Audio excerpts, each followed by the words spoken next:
বল্টু বাড়ির উঠোনে দুপুরবেলা একটা মাদুর পেতে শুয়ে আছে। তার পাশে খাঁচায় মিঠু বসে আছে।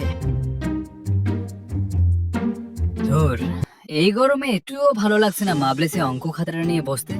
কিন্তু আমার তো একদম ইচ্ছে করছে না। যদি এমন হতো পড়াশোনা না করে সব পরীক্ষায় 100 পেয়ে যেতাম।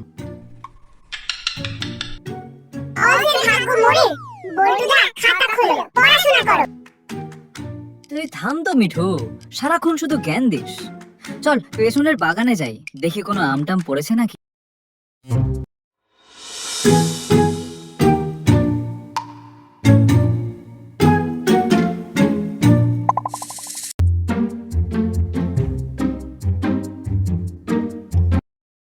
বল্টু আর মিঠু বাগানের একটা পুরনো বড় আম গাছের নিচে আসে। মিঠু দেখ, এত বড় আম কেমন সোনার মতো চকচক করছে। বল্টু যেই না আমটা পাড়তে হাত বাড়ালো, অমনি আম গাছটা নড়ে উঠল আর দুটো চোখ আর মুখ ভেসে উঠল গাছের গুঁড়িতে।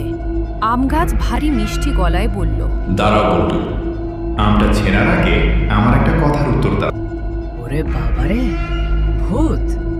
গাছ কথা বলছে।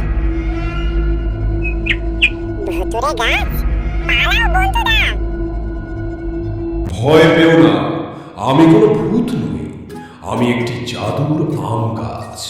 যে আমার প্রশ্নের সঠিক উত্তর দিতে পারবে তাকে আমি একটি জাদুর আম দেব।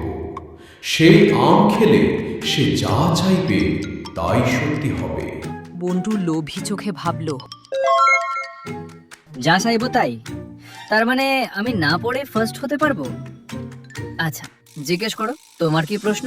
আচ্ছা বলো, এমন কোনো জিনিস যা যত দেবে ততই বাড়বে, আর চোর এসেও সেটা কখনো চুরি করতে পারবে না? টাকা? না না, টাকা তো দিলে কমে যায়, চোরেও চুরি করে। আচ্ছা, সোনার গয়না? তাও তো নয়। মিঠু, তুই জানিস? বল্টুদা, মনে করে দেখো, মা প্রতিদিন কি বলে? কোন জিনিসটা কেউ কেড়ে নিতে পারে না। বল্টু হঠাৎ মনে পড়ার ভঙ্গিতে, আরে বিদ্যা মানে জ্ঞান বা শিক্ষা। মা বলে জ্ঞান যত বিলিয়ে দেবে তত বাড়বে, আর জ্ঞান কেউ চুরি করতে পারে না। আম গাছ খুশি হয়ে ডালপালা নাড়িয়ে বলে, একদম ঠিক উত্তর। এই নাও তোমার পুরস্কার। গাছ থেকে চকচকে আমটি মাটিতে টুপ করে পড়ল। বল্টু আনন্দে নাচতে নাচতে বলে, পেয়ে গেছি। এবার আমি জাদুর আমের কাছে বর চাইবো, যেন আমার মাথায় সব পড়াশোনা নিজে নিজেই ঢুকে যায়। বল্টু, তুমি কি বুঝতে পারলে না? জাদুর আম তো তোমাকে কোনো জাদু শেখাবে না। তুমি যে নিজের বুদ্ধি খাটিয়ে ধাঁধার উত্তর দিলে, সেটাই তোমার আসল জাদু, অর্থাৎ তোমার জ্ঞান। তুমি যদি পড়াশোনা করো তবে কোনো জাদুর আম ছাড়াই তুমি জীবনে অনেক বড় হতে পারবে। ঠিক বলেছে গাছ দাদু। আসল জাদু তো আমাদের মগজে আছে, আমি নয়। তোমরা ঠিকই বলেছ। কষ্ট না করলে কেষ্ট মেলে না। ফাঁকি দিয়ে ফার্স্ট হওয়ার মধ্যে কোনো আনন্দ নেই। গাছ দাদু, আমি এই আমটা খেয়ে বর চাইছি, যেন আমি প্রতিদিন মন দিয়ে পড়াশোনা করতে পারি। তথাস্তু, তোমার মঙ্গল হোক বল্টু।